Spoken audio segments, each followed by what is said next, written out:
इंदौर शहर इस समय तक सो जाता था, लेकिन आजकल इंस्टाग्राम की रीलों ने कई लोगों की नींद छीन ली थी। 18 साल का आरव भी जागते हुए रील पर रील स्क्रॉल किए जा रहा था। बकवास। आजकल सारी रीलें एक जैसी ही लग रही हैं, बोरिंग। लेकिन आरव की उंगली अचानक से एक रील पर आकर रुक गई। उस रील में एक नौजवान लड़का कुर्सी पर अकेला बैठा हुआ डर के मारे कांप रहा था। उसके कमरे में हल्का हल्का अंधेरा था। वो लड़का इंस्टाग्राम पर लाइव था। उसने कैमरे की ओर देखकर कहा, स्टॉप स्टॉप स्टॉप, रुक जाओ, आगे मत बढ़ना, बस स्क्रॉल करना बंद कर दो। अगर तुम ये रील देख रहे हो तो तुम रुक जाओ, तुम्हारी जान खतरे में है। भूल कर भी पीछे मत देखना, वरना वरना वो तुम्हें भी मार देगा, वो तुम्हें मार देगा, वो नहीं छोड़ेगा।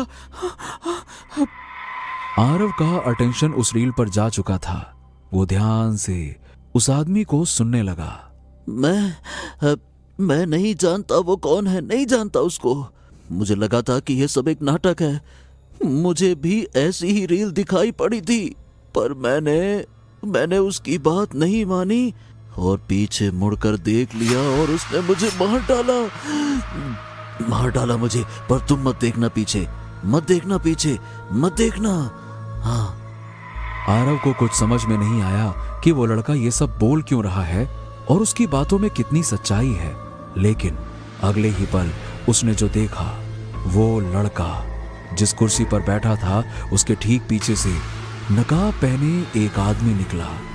उस आदमी के हाथ में एक लंबा सा छुरा था। उस नकाबपोश आदमी ने एक झटके में उस लड़के की गर्दन पर छुरी चला दिया और उस लड़के की गर्दन एक तरफ लुढ़क गई। आरव ने इंस्टाग्राम पर इतनी डरावनी रील पहले कभी नहीं देखी थी। तभी वो नकाब वाला आदमी आरव की ओर देखकर बोलने लगा, मैं आ गया हूँ अपने दोस्तों से मिलने। आरव, घबराओ मत, इसे तो मैं पहले ही मार चुका हूँ। अब अगला नंबर तुम्हारा है। ये कहते ही वो रहस्यमयी आदमी अचानक से स्क्रीन से गायब हो गया। आरव की डर के मारे हालत खराब हो चुकी थी। ये क्या था? ओ गॉड, क्या ये सच में हुआ था या कोई नाटक था? हाँ, जो भी हो, मुझे तो बहुत डर लग रहा है। ये कोई कैसे? आरव ये सब सोच ही रहा था कि अचानक उसके पीछे से आवाज आई, आरव, आरव, हाय, देखो कौन आया। अपने फ्रेंड को हेलो नहीं बोलोगे? हेलो। इतना सुनते ही आरव डर के मारे थर-थर कांपने लगा। Oh Aarav, come on, don't be so rude. पीछे मुड़कर देखो तो सही, मैं आया हूँ अपने दोस्त से मिलने। हाँ, मैं तुम्हारा दोस्त हूँ, डरो मत मुझसे। एक बार बस पीछे मुड़कर देखो ना आरव। एक पल के लिए आरव के मन में आया कि कहीं उसके किसी दोस्त ने उसके साथ कोई मजाक तो नहीं किया। वो डरते डरते पीछे की ओर मुड़ा। पीछे वही नकाब वाला इंसान खड़ा था। ओ, ये क्या किया आरव? उस लड़के ने मना किया था ना, अब तो तुम्हें मारना पड़ेगा। ये कहते ही उस नकाबपोश ने अपने जेब से एक लंबा छुरा निकाला और आरव ने वहां से भागने की कोशिश की, पर वो आदमी पहले से तैयार था। वो आरव की ओर लपका और उसकी गर्दन पर तेजी से छुरा चला दिया। अगले ही पल आरव की लाश जमीन पर गिरी पड़ी थी और वो नकाबपोश आदमी जोर जोर से ठहाके लगा रहा था। इंस्टाग्राम पर एक और जेंजी की मौत हो चुकी थी। अगले दिन सुबह आरव के कमरे में पुलिस ने अपनी तफ्तीश शुरू कर दी। Senior inspector Renu team lead कर रही थी और आरव के माँ बाप फूट फूट कर रो रहे थे। देखिए, मैं समझ सकती हूँ कि इस वक्त आप कुछ कह पाने की हालत में नहीं होंगे, पर मेरे लिए कुछ सवाल करना जरूरी है। Hope you understand. आरव के पिता अपने आप को संभालते हैं। मैडम, आरव तो अभी मासूम बच्चा था। 1 महीने पहले ही तो उसका एडमिशन हुआ था कॉलेज में। वो काफी खुश था। उसे कोई कैसे मार सकता है? यही तो पता करना है सर। क्या इसका कोई अफेयर या एग्जाम का कोई प्रेशर? नहीं नहीं नहीं नहीं मैडम, आरव थोड़ा सा शर्मीला बच्चा था। बहुत कम दोस्त थे उसके और पढ़ाई में भी वो बहुत अच्छा था। उसकी किसी से कोई दुश्मनी नहीं थी, कोई अफेयर नहीं था। क्या बोलूं? ठीक है सर, मैं इन्वेस्टिगेशन कर रही हूँ। जल्द ही कुछ ना कुछ सुराग मिल जाएगा। रेनू के मन में एक साथ कई सारे सवाल चल रहे थे। एक तो ये कि इतनी कम उम्र के बच्चों को कोई आखिरकार मारेगा ही क्यों, और दूसरा सवाल ये था कि कमरा और खिड़की दोनों अगर अंदर से बंद थे तो फिर बाहरी आदमी अंदर कैसे आ सकता है? कहीं आरव ने खुद ही अपनी जान तो नहीं ले ली? रेनू बहुत अच्छे से जानती थी कि इन सब मामलों का जवाब उसे फॉरेंसिक रिपोर्ट आने के बाद ही मिल पाएगा। रेनू को फॉरेंसिक रिपोर्ट मिलने में 2 दिन लग गए, पर जब वो फॉरेंसिक लैब पहुंची तो फॉरेंसिक साइंटिस्ट सक्सेना की रिपोर्ट ने उसे हिलाकर रख दिया। इंस्पेक्टर रेनू, फिंगरप्रिंट में तो कोई बाहर का आदमी नहीं है, पर हाँ, मुझे आरव के फोन में कुछ अजीब बात दिखी है। अजीब बात मतलब? सक्सेना रेनू को अपने लैपटॉप पर एक वीडियो दिखाता है। ये देखिए, आरव ने ये आखिरी रील प्ले की थी और ये वीडियो लाइव था। सक्सेना ने वो वीडियो चलाया और स्क्रीन पर वही लड़का दिखता है जिसे आरव ने देखा था। Stop scrolling. पीछे पीछे मत मुड़ना। वो तुम्हें भी मार देगा। वो तुम्हें भी मार देगा वो। सक्सेना, ये तो किसी फिल्म का सीन लग रहा है। तुम्हें इसमें क्या अजीब दिखा? मैडम, अजीब ये है कि इस लड़के की भी मौत हो चुकी है, और ठीक इसी तरह से जैसे आरव की हुई। What nonsense! ऐसा कैसे हो सकता है?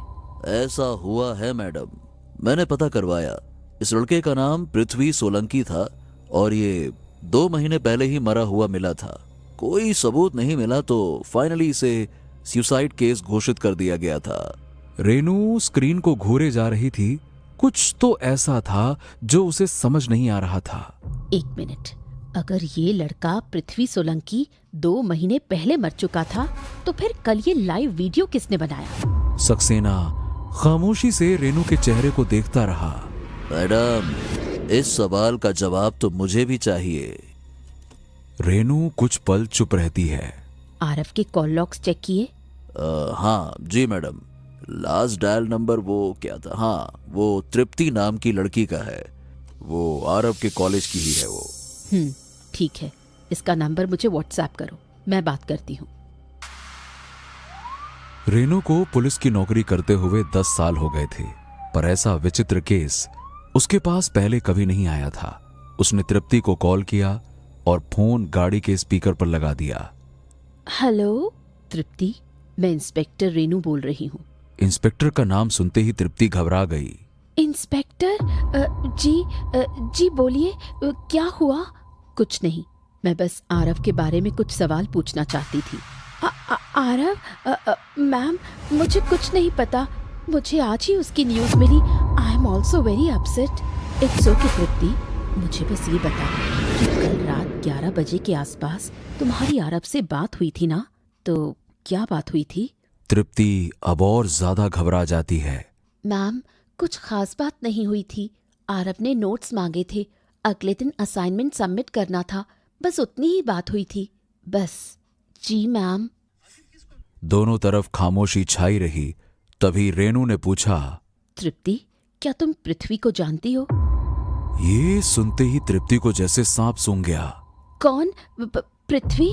हाँ, ठीक सुना तुमने, पृथ्वी।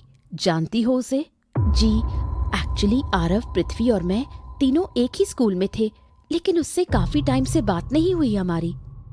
तृप्ति की आवाज में आए बदलाव को रेनू तुरंत भांप लेती है और वो उससे पूछती है, बात नहीं हुई है? क्या तुम्हें मालूम नहीं, पृथ्वी इज नो मोर। 2 महीने पहले ही उसकी भी मौत हो गई। तृप्ति थर थर कांपने लगी। उसने तुरंत बहाना बनाया, मैम, एक्चुअली मुझे कोचिंग के लिए लेट हो रहा है। मैं आपसे बाद में बात करती हूँ। बाय। रेनू जानती थी कि तृप्ति उससे कुछ छुपा रही थी, पर वो ये नहीं जानती थी कि तृप्ति पर भी भारी मुसीबत आने वाली है। रात हो गई थी। तृप्ति को नींद नहीं आ रही थी। बार बार रेनू के सवाल उसे खाए जा रहे थे। उसने अपना मोबाइल निकाला और इंस्टाग्राम पर रील देखने लगी, पर तभी उसे वो दिखा जिसकी वो कभी कल्पना तक नहीं कर सकती थी। उसके सामने अचानक से आरव की रील आ गई। वो ठीक पृथ्वी की तरह कुर्सी पर बैठा डर के मारे कांप रहा था।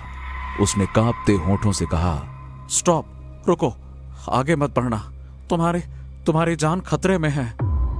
तृप्ति की हालत खराब हो गई। मेरी पूरी बात सुनो, पीछे भूल कर भी मत मुड़ना, वरना वो तुम्हें भी मार डालेगा।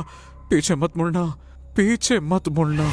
आरव के इतना बोलते ही पीछे से वही नकाबपोश निकला। उसने अपनी जेब से छुरा निकाला। तृप्ति की सांसें बहुत तेज चल रही थीं। उस नकाब वाले आदमी ने एक झटके में आरव की गर्दन पर चाकू चला दिया और आरव भी छटपटाकर मर गया। तृप्ति का पूरा शरीर डर से कांप रहा था। ये कैसे हो सकता है? आरव तो कल ही मर गया था ना। और ये मास्क तो हेलोवीन पार्टी में हमने पहना था। ये सब क्या हो रहा है? हे भगवान, मैं क्या करूं? अब कुछ समझ नहीं आ रहा।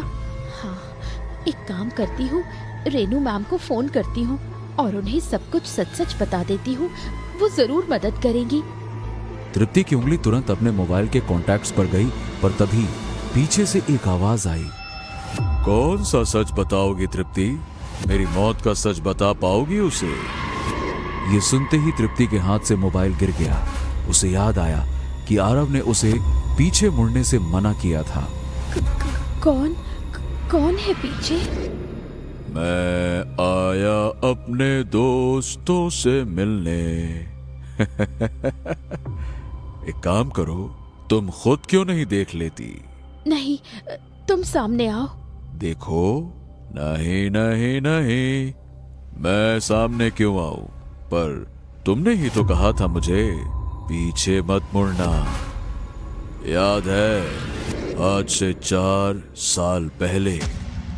तृप्ति की आंखों के सामने अचानक एक स्विमिंग पूल आ गया। उसे सब कुछ याद आने लगा। उस रात हेलोवीन पार्टी थी। रोहन थोड़ा डरपोक था, इसीलिए वो सबसे दूर स्विमिंग पूल की तरफ चुपचाप अकेला खड़ा था। तभी तृप्ति, आरव और पृथ्वी, ये तीनों चुपके से रोहन के पीछे आकर खड़े हो गए। तीनों ने डरावना मास्क पहन रखा था और उनके हाथों में नकली चाकू था। पृथ्वी ने रोहन से कहा, स्टॉप, रुक जाओ, अब पीछे मत मुड़ना, वरना मारे जाओगे। रोहन बेचारा बहुत ही डरपोक था। उसे मिर्गी के दौरे भी आते थे। वो डरते हुए पीछे मुड़ा और सामने भयानक मास्क और चाकू देखकर वो बुरी तरह से घबरा गया और हड़बड़ाकर स्विमिंग पूल में गिर गया। सब हंसने लगे, पर किसी को पता नहीं था कि रोहन को तैरना नहीं आता। वो डूबने लगा, चिल्लाने लगा, बचाओ, मुझे तैरना नहीं आता, प्लीज हेल्प मी, मुझे बाहर निकालो। रोहन की ये हालत देखते ही वो तीनों घबरा गए। किसी को समझ ही नहीं आया कि हो क्या रहा है। वो डर गए कि कहीं उन्हें कोई देख ना ले। वो तीनों वहां से भाग गए, पर बेचारा रोहन उसी स्विमिंग पूल में डूबकर मर गया। सब यही जानते थे कि रोहन की मौत मिर्गी की वजह से हुई थी। तृप्ति समझ गई कि उसके पीछे कौन है। वो धीरे से पीछे मुड़ी। उस नकाबपोश ने धीरे से अपना मास्क उतारा। तृप्ति के सामने रोहन खड़ा था। ये देखते ही तृप्ति की आंखों से आंसू निकल गए। वो जानती थी कि आगे उसके साथ क्या होने वाला है। उसे अपनी गलती की सजा मिलने वाली थी। उसने अपनी आंखें बंद कर ली। रोहन उसके पास आया और उसकी गर्दन पर चाकू रख दिया। मैं मजबूर हूं तृप्ति, जब तक मैं अपना बदला पूरा न कर लूं, मेरी आत्मा को मुक्ति नहीं मिलेगी। ये कहते ही रोहन ने तृप्ति की गर्दन पर तेजी से चाकू चला दिया। और तृप्ति भी वहीं तड़प तड़प कर मौत की आगोश में सो गई। अगले ही पल रोहन की रूह आकाश में समा गई। रोहन मुक्त हो गया। दुनिया और रेणु भी ये कभी नहीं जान पाएंगे कि एक छोटे से मजाक ने कैसे 4 नौजवानों की जान ले ली थी। बेंगलोर में फिर से एक नई सुबह हुई। फ्यूचर टेक कंपनी की स्टार कोडर देविका भी ठीक समय पर अपने ऑफिस पहुंच गई। जब वो अपने ऑफिस के केबिन में पहुंची तो उसने देखा कि उसका बॉस उसकी चेयर पर बैठा एक दुबले पतले नौजवान का इंटरव्यू ले रहा है। तो mister Prakash Kumar, well, CV तो अच्छी है आपकी, 5 साल का वर्क एक्सपीरियंस भी है। नाउ हमें ये बताओ कि हमारी कंपनी आपको ही क्यों हायर करे? सर, मैं रात दिन दोनों शिफ्ट कर सकता हूँ। ऑफिस में ही नहा धो लूंगा और यहीं पे खा पी कर सो भी जाऊंगा। आप बस एक मौका दे दो सर, बस एक chance. Okay okay okay okay. और आज से 5 साल के बाद इस कंपनी के साथ तुम अपने आप को कहाँ देखते हो? सर जी, 5 साल बाद मतलब 5 साल बाद मैं यही कंपनी में दिख जाऊंगा ना सर, यहीं आपके पास, अगर आपकी कृपा बनी रही तो। बॉस उस लड़के का जवाब सुनकर खुश हो गया। Very good very good very good. मुझे लॉयल लोग बहुत ही पसंद है। तो गुड न्यूज़ ये है तेरे लिए, यू आर हायर्ड। तू कल से नहीं बल्कि आज से ही ड्यूटी पे लग जा। It's urgent. ओके, फटाफट ज्वाइन कर ले। बहुत बहुत शुक्रिया साहब, मैं अभी से ड्यूटी पे लग जाता हूँ। हाँ। वो नौजवान ऑफिस कैबिन से बाहर चला गया। देविका थोड़ी आश्चर्य में थी। उसने अपने बॉस से पूछा, सर, ये इंटरव्यू नया ऑफिस असिस्टेंट चाहिए क्या? Office assistant? अरे देविका, वो तो जब चाहो तब मिल जाएगा। प्रॉब्लम तो ये सिक्योरिटी गार्ड की है। जब से हम इस नए ऑफिस में शिफ्ट हुए हैं, एक भी सिक्योरिटी गार्ड यहाँ रुक ही नहीं पा रहा है। 5 सिक्योरिटी गार्ड रातों रात भाग गए। पता नहीं क्या हो रहा है कि कुछ ना कुछ छोटी मोटी प्रॉब्लम यहाँ पे लगी ही रहती है। अब देखो मेरी कैबिन का क्या हाल है। बारिश का दूर दूर तक नामो निशान नहीं है, पर फिर भी अचानक पता नहीं कहां से मेरी कैबिन की सीलिंग से पानी गिरने लगा। बड़ा अजीब सा ऑफिस है ये। खैर, तुम जल्दी से बैठो और जल्दी से फटाफट प्रेजेंटेशन तैयार कर लो। मैं जरा देखूं मेरे केबिन का क्या हाल है। ये कहकर देविका का बॉस निकल गया। देविका ने भी अपना लैपटॉप बैग टेबल पर रखा और कॉफी के लिए बाहर निकल गई। देविका अपने कंप्यूटर पर काम कर रही थी। अचानक उसके कंप्यूटर की स्क्रीन अपने आप ही फ्लिकर करने लगी। देविका ने जैसे ही अपना हाथ कंप्यूटर की ओर बढ़ाया, कंप्यूटर की स्क्रीन वापस से ठीक हो गई। देविका वापस से अपने काम पर लग गई और ऑफिस में सब कुछ ऐसा दिख रहा था जैसे सब कुछ नॉर्मल हो। लेकिन आज की रात इस ऑफिस में फिर से कुछ घटने वाला था। अगले दिन देविका वापस ऑफिस पहुंची। आज भी उसके केबिन में उसका बॉस बैठा हुआ था और निराशा में अपने सर पर हाथ रखे हुए बैठा था। क्या हुआ सर, सब ठीक तो है? बॉस ने धीरे से अपना सिर उठाया और अपने पास रखी सिक्योरिटी गार्ड की ड्रेस की ओर इशारा किया। ये क्या हुआ? मतलब वो जो सिक्योरिटी गार्ड कल आया था वो आज चला भी गया? मगर सर, ऐसे कैसे? ये तो हद हो गई। क्या जाते जाते उसने कुछ कहा या ये भी बाकी लोगों की तरह चुपचाप ही भाग गया? हाँ, नहीं, उस गार्ड ने जो कहा, जैसा कहा, मैं तुम्हें ठीक वैसा ही सुनाता हूं। कल रात लगभग 12 बजे मैं ऑफिस की बिल्डिंग के बाहर अपनी कुर्सी पर बैठा था। रात में जागने के लिए अक्सर मैं YouTube पर वीडियोस देखता हूँ। मैंने YouTube पर अपना फेवरेट हॉरर शो भूतनाशक पार्टी देखना शुरू किया। वीडियो देखते देखते मैं बिल्कुल खो गया था। हॉरर वीडियो की चीखों के बीच ऑफिस के अंदर से भी बहुत जोरों की आवाज़ आई, जैसे कोई बर्तन या ग्लास जमीन पर गिर गया। मुझे लगा कि ऑफिस में कहीं कोई चोर तो नहीं घुसा। मैंने तुरंत अपना टॉर्च उठाया और अंदर की ओर भागा। जब मैं अंदर पहुंचा तो सब तरफ सन्नाटा ही सन्नाटा था। मैंने मेन स्विच को ऑन किया, बिल्डिंग में बिजली थी ही नहीं। मैंने टॉर्च की रोशनी जलाई और धीरे धीरे आगे बढ़ने लगा। मेरी टॉर्च की रोशनी कभी डेस्क पर तो कभी खाली पड़ी कुर्सियों पर पड़ रही थी। दूर दूर तक किसी का कोई नामो निशान नहीं था। एक पल के लिए तो मुझे ऐसा लगा कि जैसे ये मेरा ही भ्रम रहा होगा। मैं यही सोचकर वापस जाने के लिए मुड़ा, पर तभी एक केबिन के अंदर से एक चेयर के खिसकने की आवाज आई। मैं उस केबिन की ओर धीरे धीरे बढ़ने लगा और दरवाजा खोला। टॉर्च की रोशनी फिर से पूरे कमरे में दौड़ाई, लेकिन वहां कोई नहीं था। अब मुझे लगा कि यहां रुकने का कोई मतलब नहीं है, ये मेरा वाकई में कोई न कोई भ्रम होगा। मैंने सोचा हो सकता है उस हॉरर वीडियो का असर होगा, लेकिन सर मैं गलत था। अचानक से एक जोर की आवाज आई और ऑफिस की सारी लाइट्स जल उठी और एक पल के लिए तो मैं घबरा गया। फिर मैंने सोचा कि चलो लाइट वापस आ गई, लेकिन तभी सारे डेस्क के ड्रॉर्स अपने आप खुल गए, सारे कंप्यूटर खुद से ऑन हो गए और हाँ, डेस्क नंबर 13 वाले कंप्यूटर से कुछ अजीब सी आवाजें आने लगी। मैं उस कंप्यूटर की तरफ गया और उसकी स्क्रीन को देखकर तो मैं दंग रह गया। तीन लोग आग में जल रहे थे। एक आदमी की उम्र कुछ 55 से 60 साल की थी और एक लगभग 30 साल का था और एक जवान और खूबसूरत लड़की भी थी। मैं समझ नहीं पा रहा था कि मैं करूं क्या। मैंने डर के मारे कंप्यूटर ही बंद कर दिया। कंप्यूटर बंद करते ही वो आवाजें आना तो बंद हो गईं, मगर सही बताऊं, मुझे लगा कि तुरंत मुझे इस बिल्डिंग से बाहर निकल जाना चाहिए। पर जैसे ही मैंने ऑफिस का दरवाजा खोला और बाहर की ओर तेजी से भागा, तभी पीछे से उन तीनों के चिल्लाने की आवाज आई। वो क्या?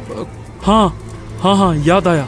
वो चिल्ला रहे थे, तुमने हमें क्यों मारा? जिंदा जला डाला। क्या बिगाड़ा था हमने तुम्हारा? अब तुम यहाँ से जिंदा नहीं जा पाओगे। तुम भी यहीं हमारे साथ जल के मरोगे। इतना सुनने के बाद तो साहब मैं जितनी तेज दौड़ सकता था दौड़ गया पूरी दम लगाकर, और ऑफिस से भागते हुए सीधा अपने घर पहुंचा और मेरी जान बच गई साहब। बॉस ने पूरी कहानी ज्यों की त्यों सुना दी। सर, आप प्लीज इतना टेंशन मत लीजिए। आप घर जाइए और रेस्ट कीजिए, मैं ऑफिस देख लूंगी। अब देविका, पता नहीं ये सब कब खत्म होगा। अब देखो, दो ही बातें हो सकती हैं, या तो वो गार्ड झूठ बोल रहा था या सच। उसके झूठ बोलने की कोई वजह दिखती नहीं, और अगर वो सच कह रहा है तो मुझे लगता है कि हाँ, ये ऑफिस ही लेकर हमने बहुत बड़ी गलती कर दी। तुम ही सोचो, इन खतरनाक भूतों के बीच मैं क्या, कोई भी कैसे रह सकता है? सर, कोई भूत आत्मा नहीं है। मुझे लगता है ये कोई बहुत बड़ी गलतफहमी है। इसका जवाब निकलेगा और मैं निकालूंगी। आप निश्चिंत होकर जाइए। Devika, you know very well how much I trust you. मुझे पता है कि तुम ये बग भी फिक्स कर दोगी। चलो, I will see you tomorrow, okay? ये कहकर बॉस वहां से चला गया। देविका ने उससे ये तो कह दिया था कि यहां कोई भूत या आत्मा नहीं है, लेकिन अंदर ही अंदर वो ये बात बहुत अच्छे से जानती थी कि बात बहुत गहरी है। उसने डेस्क नंबर 13 की ओर देखा। आज लीला काम पर नहीं आई थी। देविका उसके डेस्क पर गई और कंप्यूटर ऑन किया। मॉनिटर थोड़ी देर ब्लिंक करता रहा और फिर हर चीज बिल्कुल ठीक तरह से काम करने लगी। सब नॉर्मल है, लेकिन फिर भी यहाँ कुछ नॉर्मल नहीं है। देविका के दिमाग में सारी तस्वीरें एक एक करके सामने आने लगीं। 3 अलग अलग लोग, 3 अलग अलग घटनाएं, पर सबके तार एक दूसरे से मिल रहे थे। इन तीनों कहानियों में कुछ तो कॉमन था। उस गार्ड ने आग की बात कही थी। हम लोग भी यहाँ 6 महीने पहले ही आए। हो न हो 6 महीने पहले जरूर यहाँ कुछ हुआ होगा। ये सोचते सोचते देविका की नजर रिसेप्शन पर गई, जहां एक बोर्ड पर लिखा था शेट्टी कंस्ट्रक्शंस। शेट्टी कंस्ट्रक्शंस? ये तो पास में ही है। चलो यहीं से शुरुआत करते हैं। एक्सक्यूज मी, मुझे इस कंपनी के ओनर से मिलना है।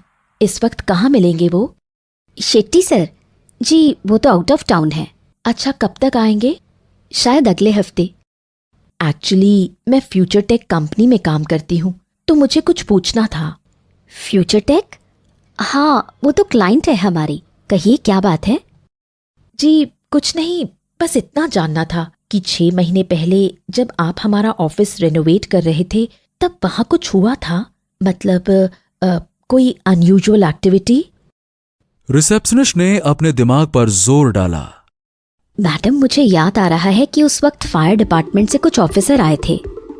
फायर डिपार्टमेंट से क्यों? उनको कोई एनओसी सर्टिफिकेट चेक करना था। वो वहाँ कभी कोई आग लगी थी। देविका को एक बेहद जरूरी सुराग मिल चुका था। वो समझ गई थी कि उस ऑफिस में आखिरकार हो क्या रहा था।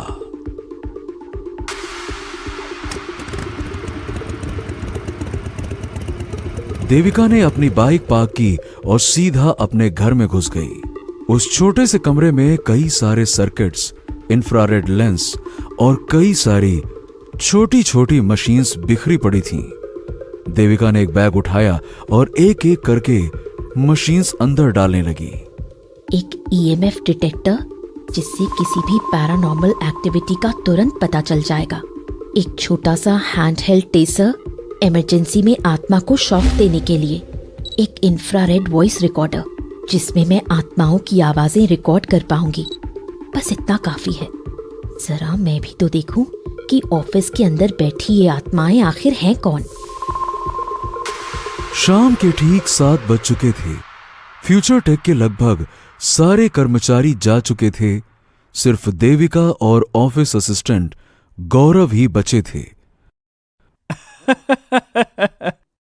बातों बातों में कब 7 बज गए पता ही नहीं चला।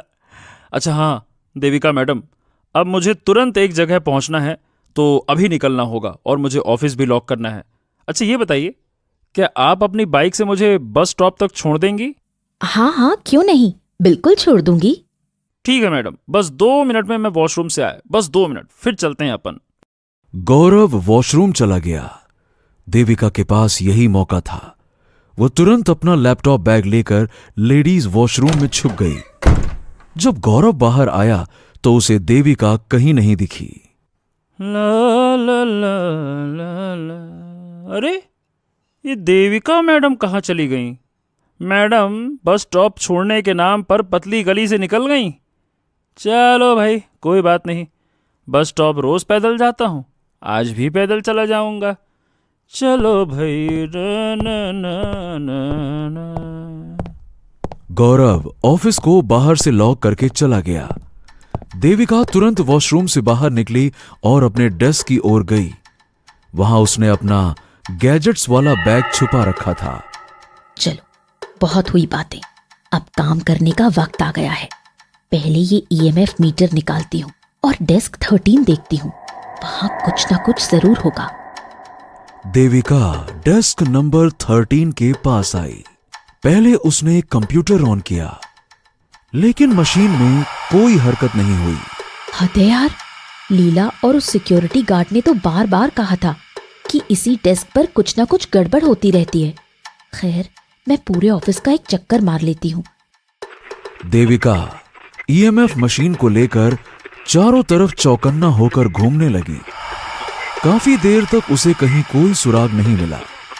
थोड़ी देर बाद वो अपने बॉस के केबिन से गुजरी और तभी ईएमएफ मशीन की सुई तेजी से घूमने लगी। देविका समझ गई कि आत्माएं इसी केबिन में है। उसने झट से अपना इंफ्रारेड वॉइस रिकॉर्डर निकाला और उसे ट्यून करने लगी। धीरे धीरे वॉइस रिकॉर्डर से आवाजें साफ सुनाई देने लगी। देविका ने कैबिन में चुपके से झांक कर देखा। कैबिन में एक आदमी और एक औरत आमने सामने खड़े थे। दोनों के चेहरे जले हुए थे। अरे आखिरकार तुम मेरी बात समझना क्यों नहीं चाहती? 5 महीने हो गए और मैं अब भी यहीं पर हूँ तुम्हारे साथ। समझो मेरी बात को। हाँ तो किसने रोका है तुम्हें? चले जाओ ना यहाँ से। मैं तो यहाँ रुकी हूँ क्योंकि मैं यहाँ आई थी कई सारे सपने लेकर। 3 साल में ही इंटर्न से जनरल मैनेजर तक के पद पर पहुँच गई। सब जानते हैं, यहाँ पर सब जानते हैं कि बॉस की नजर तुम पर थी। तुम्हारे करीब आने के लिए ही उसने तुम्हें इतनी जल्दी प्रमोशन दिया। Shut up. तो तुम ये कहना चाहते हो कि मुझे ये तरक्की मेरी काबिलियत की वजह से नहीं बल्कि रहने दो। तुम्हारे इसी लो स्टैंडर्ड एटीट्यूड की वजह से तुम उसी डेस्क नंबर 13 पर एक सुपरवाइजर बनकर रह गए। देविका उनके बहस को ध्यान से सुन रही थी। ओ नहीं नहीं नहीं, ऐसा नहीं है भाई। देखो, मैं तो तुमसे बस इतना कह रहा था कि मैं तुम्हें सच्चे दिल से चाहता हूं। लोग तो बस जीने मरने की कसमें खाते हैं। मैं तो सच में मरने के बाद भी तुम्हारे साथ हूं। मैं ये कह रहा हूं कि हमें बस असली दुनिया में लौट जाना चाहिए। असली दुनिया? 2 महीने बाद ही बॉस मुझे बोर्ड ऑफ डायरेक्टर्स में लेने वाले थे। मैं कितनी खुश थी। मैं कहीं नहीं जाऊंगी, मुझे यहीं इसी दुनिया में, इसी सपने में जीने दो। देविका उन दोनों आत्माओं की जज्बाती बातों को सुनने में इतना खो गई थी कि उसे ध्यान ही नहीं रहा कि उसके ठीक पीछे कोई खड़ा है। अचानक से देविका की मशीन जोर जोर से आवाज करने लगी। वो एकदम से पीछे मुड़ी तो एक 55 से 60 साल का अध चला इंसान देविका पर जोर से चीख उठा। उसकी चीख सुनकर बाकी दोनों आत्माएं भी केबिन की दीवार को चीरते हुए बाहर आ गईं। तीनों ने देविका को घेर लिया। बूढ़ा बॉस बहुत गुस्से में था। वो गुर्राया, कौन हो लड़की तुम? ये ऑफिस हमारा है। कौन हो तुम? सर, मैं भी यहाँ एम्प्लॉय हूँ और आपसे बात करने आई हूँ। आखिर क्यों आप यहाँ के बेचारे सिक्योरिटी गार्ड्स को भगा देते हैं? सिक्योरिटी गार्ड का नाम सुनते ही वो बूढ़ा आदमी गुस्से से लाल हो गया। क्या कहा तूने? सिक्योरिटी? उन्हीं की वजह से हमारी मौत हुई है और हम अपने ऑफिस में भटक रहे हैं। तूने इस वक्त यहाँ पर आकर अपनी मौत को बुलावा दिया है लड़की।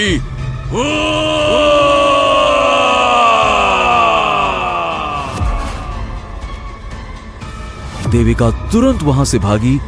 तीनों जख्मी आत्माएं हवा में उड़ते हुए देविका का पीछा करने लगी।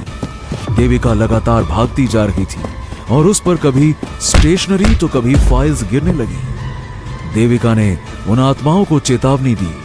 देखिए, प्लीज आप सब रुक जाइए और शांत हो जाइए। मैं आपसे लड़ने नहीं, आप सबकी मदद करने आई हूँ। वो नहीं माने।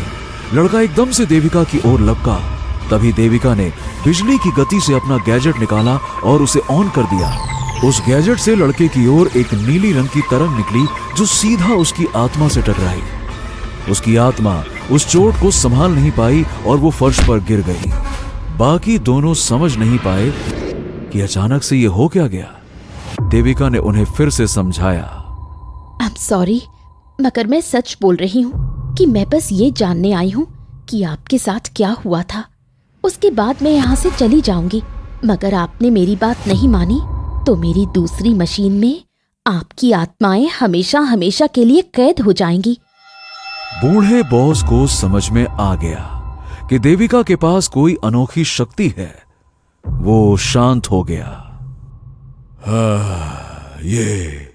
ये उस रात की बात है। उस रात हमें बहुत बड़ा कॉन्ट्रैक्ट मिला था। हम यहीं पार्टी कर रहे थे। नाइट शिफ्ट चेंज हुई थी तो नए सिक्योरिटी वाले ने भी कुछ चेक नहीं किया और हमें अंदर ही लॉक करके बाहर सो गया।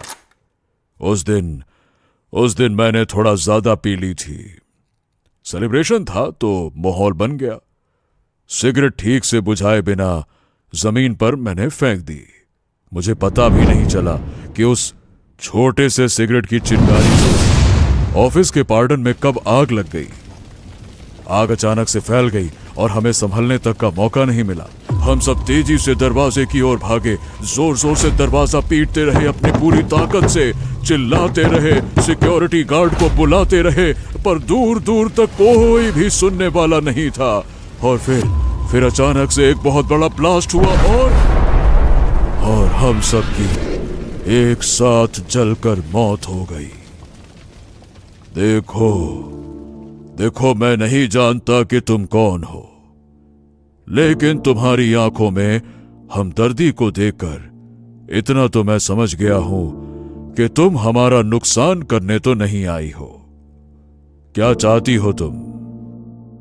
मैं बस इतना ही चाहती हूँ कि आप सिक्योरिटी वालों को तंग करना छोड़ दें और साथ में बाकी ऑफिस वालों को भी। जो हुआ वो बस एक इंसान की गलती थी, सारे इंसानों की नहीं। मेरे ख्याल से आपको अपनी दुनिया में लौट जाना चाहिए। अपनी दुनिया?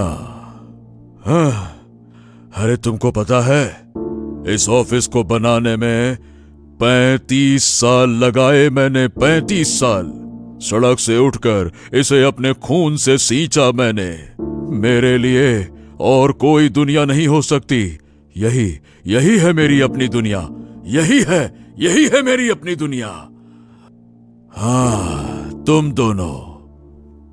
दोनों चाहो तो ये ऑफिस छोड़कर जा सकते हो। वो दोनों एक पल के लिए सोचते हैं और फिर लड़का बोलता है, नहीं सर, जहां ये खुश है वहां मैं खुश हूं। हम दोनों भी यहीं ठीक हैं। हाँ सर, शायद हम दोनों के लिए यही ठीक रहेगा। बॉस ने मुस्कुराते हुए देविका से कहा, हाँ तो लो, हो गया फैसला। हम सब यहीं रहेंगे। वैसे तुम यहां से जा सकती हो, लेकिन इत्मीनान के साथ, क्योंकि आज के बाद से अब कोई सिक्योरिटी गार्ड यहां से नहीं भागेगा। ये हम तीनों का वादा है तुमसे। देविका मासूमियत से मुस्कुरा देती है। ठीक उसी वक्त कमरे में एक तेज रोशनी हुई और वो तीनों आत्माएं अचानक से हवा में विलीन हो गईं।